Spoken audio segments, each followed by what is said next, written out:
yesterday too, which was kind of a bummer. Okay, Merry Christmas, everyone. Same to you. Yeah, all right. Thank you. Yeah, I mean, yesterday we didn't have a bunch of guys in the mix because of a few little injuries, and then we had a sickness kind of going around the team. So, like Clicky was sick. We had a few other guys sick the night before, the day of the match.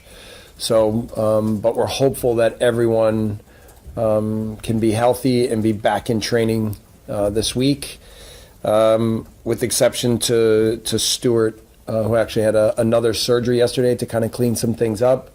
And they felt good that that surgery was successful. And then Luis Sinisterra is making great progress, and we feel like he's on track. We have to be a little bit cautious with this injury, but we're hopeful that in a couple weeks he can be back in training. But we're hopeful that everyone else is back in training this week. So we'll wait and see. But hopefully we can get healthy and fit and then ready for the start of the season again. Jesse, I saw something linking Click with a move to the MLS. Is he going to be staying around, or is that a possibility for him? There has been inquiry for Mateus, but I think from all sides, we're still cautious about thinking that it might be time for him to leave. I think he's still been really important here. One of the interesting things is he's played the 5th most matches for me since I've been here. He's played 25 of 28 games since I've been here. So for me, he's one of my favorite personalities of anyone I've ever coached. And we have a really good relationship, and we've been open with each other in all these moments along the way.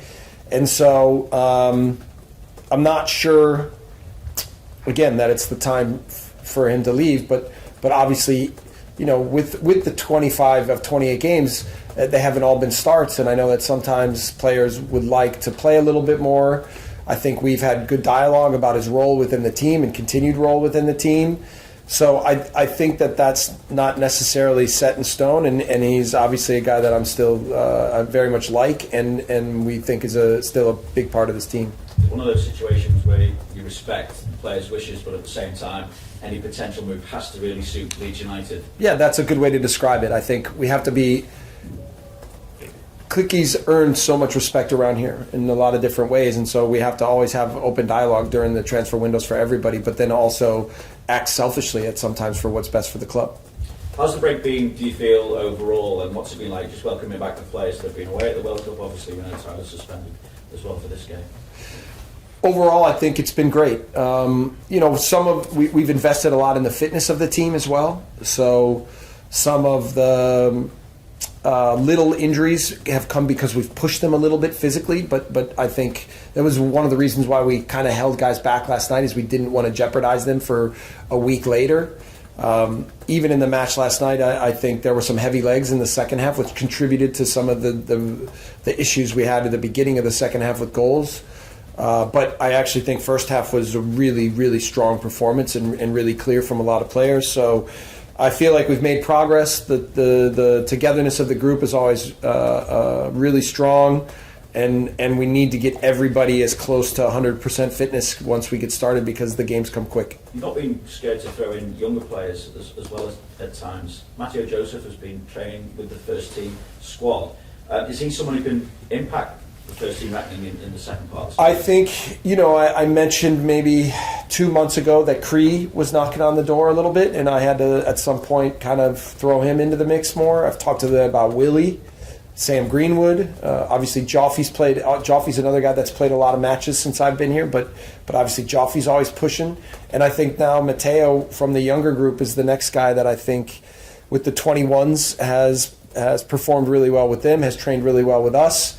And is asking questions of myself and the staff about what his continued role should be and will be. So he's done really well. You're right about that, and we'll see what the next month brings. 11 goals in Premier League 2 and 8 appearances he scored. Yeah, he scored a lot of goals. And when he scores, he scored a few hat tricks, and he can score in bunches. So. With that in mind, though, as well, obviously, talk about you've been able to supplement the first team squad, but do you need to be active in this transfer window Is it likely that you could bring someone in, particularly maybe a forward option at the moment? Well, here's how I want to deal with it this transfer window. Okay, obviously we're being active, and Victor and Andrea and everybody's hard at work behind the scenes. But I want to avoid from talking about it, just because it becomes a lightning rod, and everybody wants to draw attention to that, and I need to keep our attention squarely on our group and our progress. So you're going to hear more. I'm not talking about it this time around than last time. Fair enough. Let's talk about football then. Yeah, as well, and just what good. a tough start that you've got to the restart of the Premier League campaign. Yeah, I mean, right now it's just looking at Man City, and I would have hoped that more of the Man City players would have gone deeper in the tournament, but obviously the tournament's so competitive that it's not easy. But they just have such a great squad, and for me, the best manager in the world.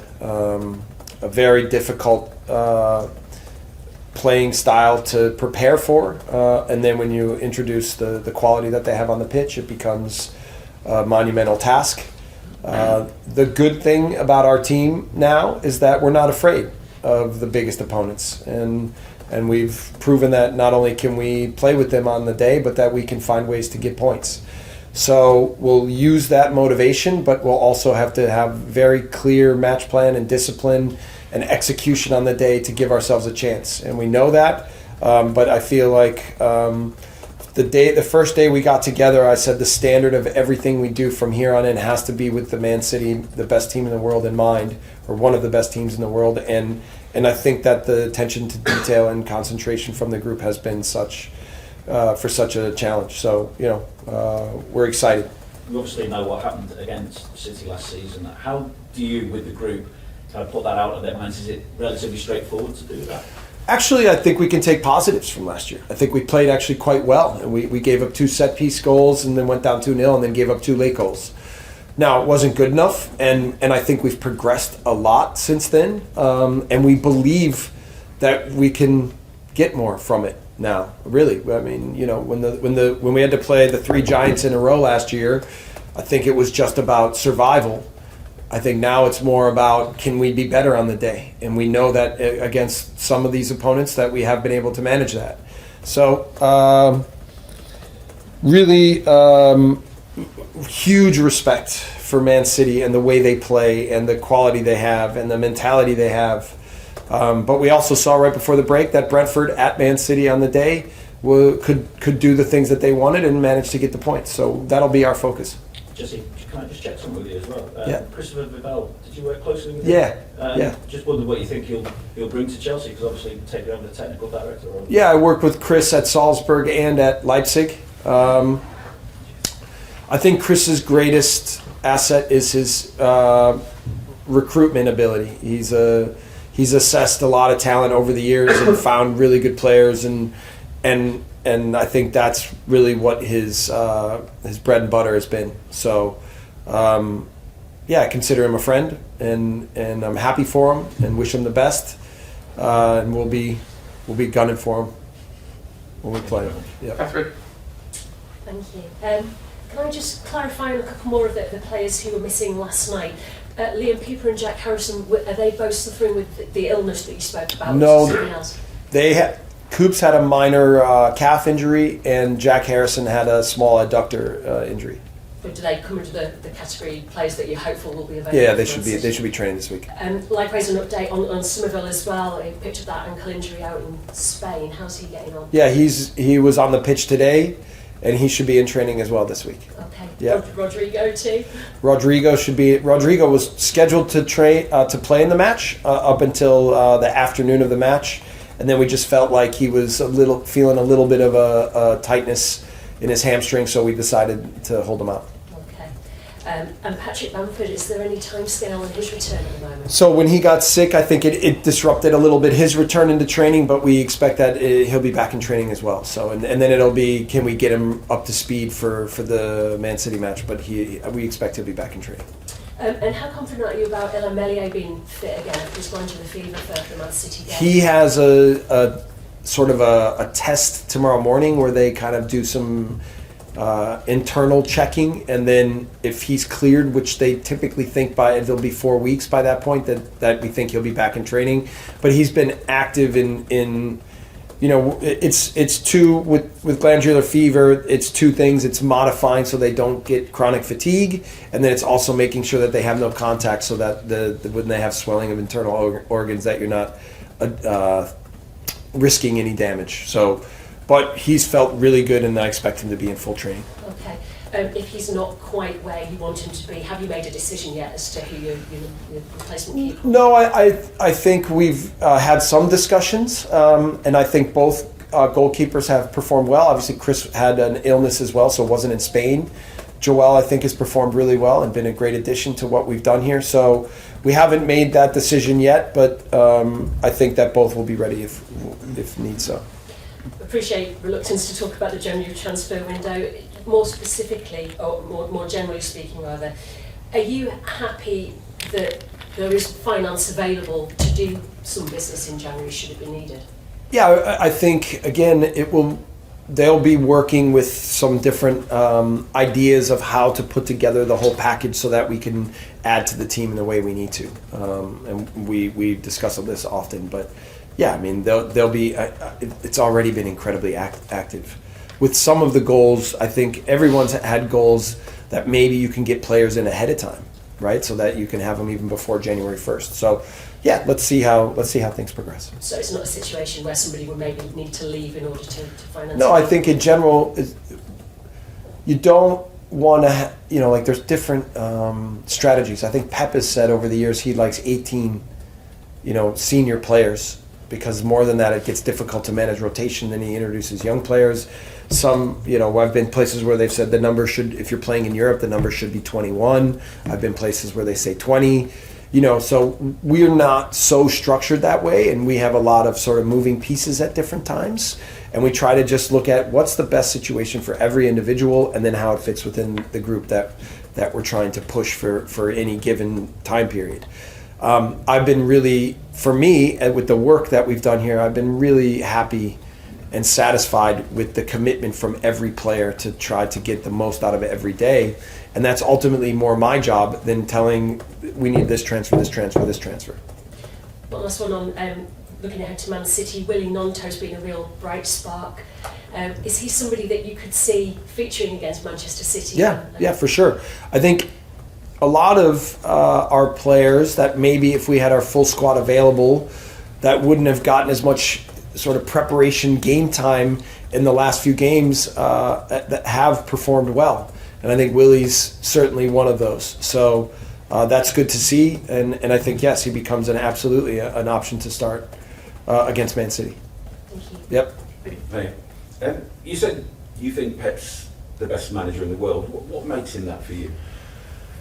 Well, maybe it's fair to say that he's the best at managing the types of players that he manages, right? Like he gets usually some of the top talent in the world, and he has over his career, and then his ability to form a team around, and a football concept around having those quality players maybe makes him among the best or the best.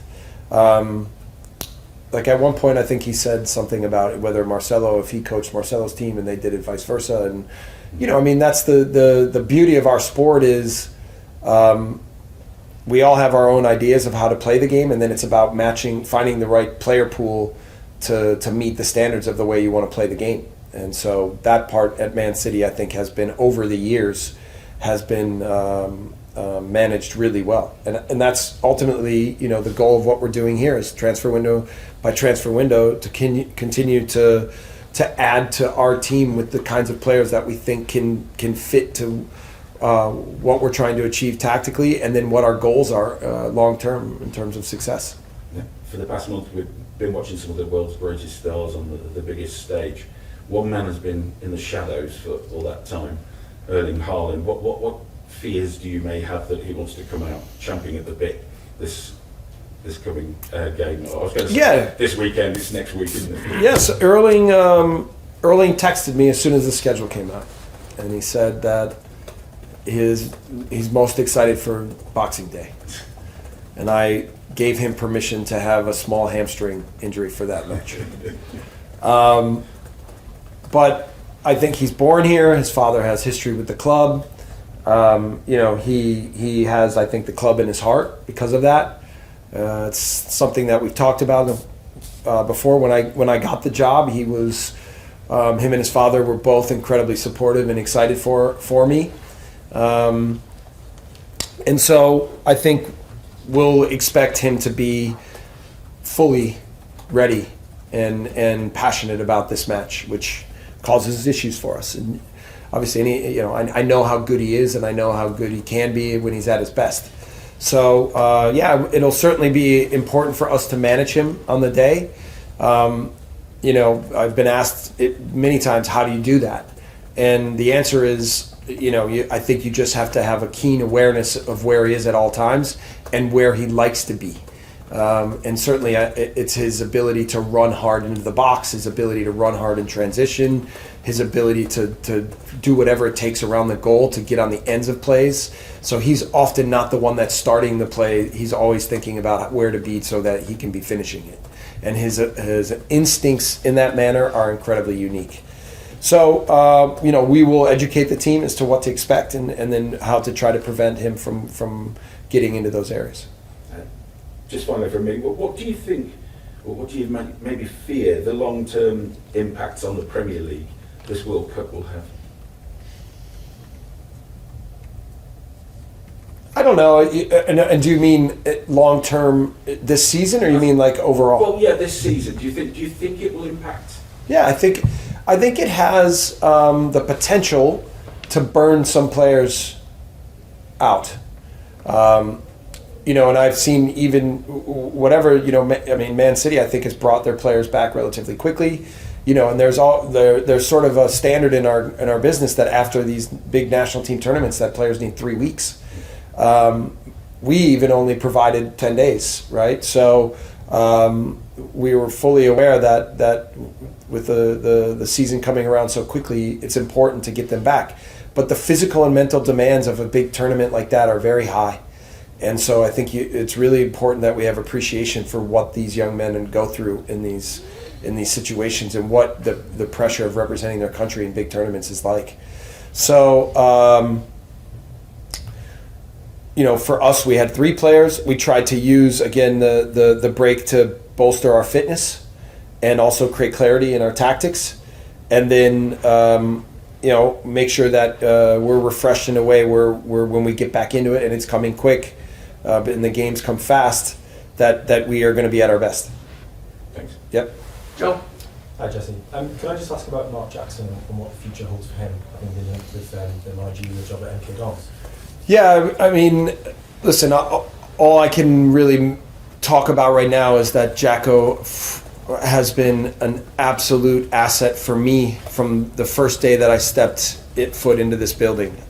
He has done everything and more that I could have hoped. His passion, his commitment, his love of this club made him essential for me and for us in our quest to stay in the league. And I fully believe that without him, we wouldn't have stayed in the league. He helped me understand what the culture of the club is, what the culture of the fans, what the history means to what we're building here. He helped me understand the player pool, what was done in the past, what he thinks we need to do in the future. He committed himself to what I was doing entirely. So it's not for me to talk about what may be out there or what his future may be, but I can only say that I value him completely as a person and as a football mind. And I can see why there's interest in him because I think he has a big future. On Manchester City, you've spoken about Erling and you've spoken about how they've got a very difficult play style. They've got lots of high turnovers, lots of build-up attacks. Is there a way that you identify to set up against a team who dominate the ball but are also so good out of possession as well? Yes, I mean, whatever opponent we play against, we look at their strengths and weaknesses, and we then try to address within our principles where we think we can find advantages on the day. I think we've done that in a good job this season in almost every match, and certainly against some of the big opponents. And the key for us will be and when you play a team like Man City, it's understanding the tactics and then what they're trying to achieve and how to negate that, and then obviously understanding the qualities of the players that they have, because on their team they have such high quality, but then also how to make them uncomfortable. And that's with and against the ball and set pieces, where in what areas you think you can make them susceptible. And obviously, the better the team, the fewer weaknesses they have. But every team and every system has weaknesses, and so it'll be about exploiting those and playing in those areas. Thanks. Yep. Hey Jesse, you've got immense competition for places in some positions especially. What's your attitude to outgoings in January, particularly loans maybe for some of the fringe players, maybe a Kobe or younger players like Parker perhaps? Yeah, I mean, those discussions I think are ongoing, especially with young players, is how to challenge them to grow and equip them with things so that ultimately they'll provide the club with more at some point. How to shape their development path to get them to be the best that they can be as quickly as they possibly can. And whether that's a loan or staying here and then looking at the overall resources of what we have as a team and as a club, and so, if you bring up Cody, and Cody has been fantastic over the last month, and I'm so happy that we have gotten to a point with him where he feels so energized by what we're doing and engaged.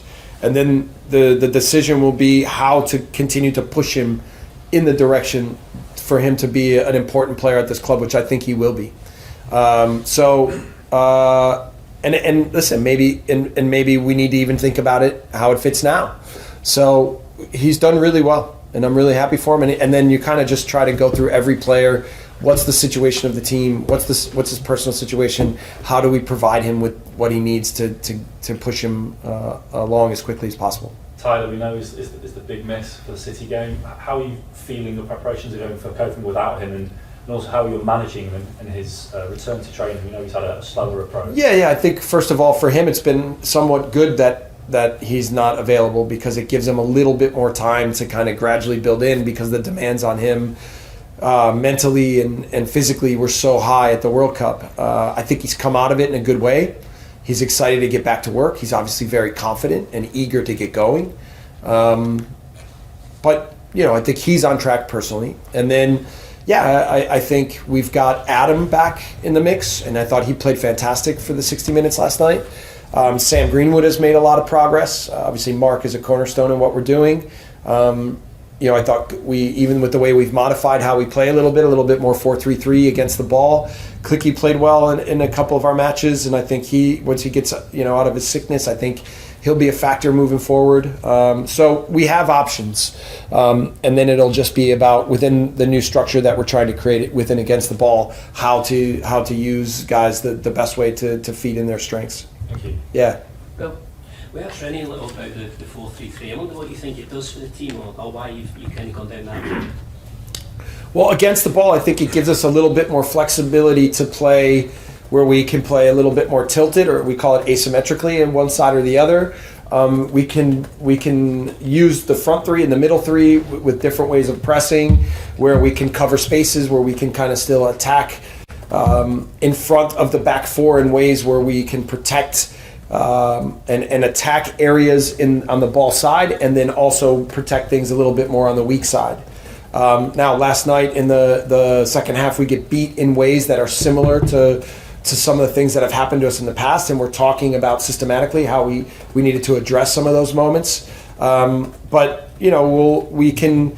The 4-3-3 can look like a diamond. It can look like a Christmas tree. It can look like even the 4-2-3-1 at times. It can, we can manipulate it with small little subtle tactical subtleties based on what the opponent is going to present us. With Haaland, do you think it makes any difference to you planning for him that you've actually coached him before? You've had kind of day-to-day sight of what he is, what he does. It'll help us, I think, a little bit. I think it'll motivate him on the day a little bit. But it'll motivate me as well. Listen, the time I had with Erling was just outstanding, and we had an incredible relationship. He fit into the team so well. It was a really special team we had in Salzburg at the time, and everyone committed to it at a high level, and we really enjoyed the whole process. I think Erling was a real good example for all the young players there in terms of someone who had their mind entirely wrapped around football, but in a way that was fun. You know, I think you guys see that about his personality. He's obviously very serious about what he does, but he does it in a way where it's enjoyable and it's infectious for his teammates. So, in general, I have some ideas of things we will try to do, but again, it'll come down to luck on the day in certain moments and finding ways to contain him and hoping that we can still find ways to punish them as well. Okay, under embargo for 10:30 p.m. on Tuesday.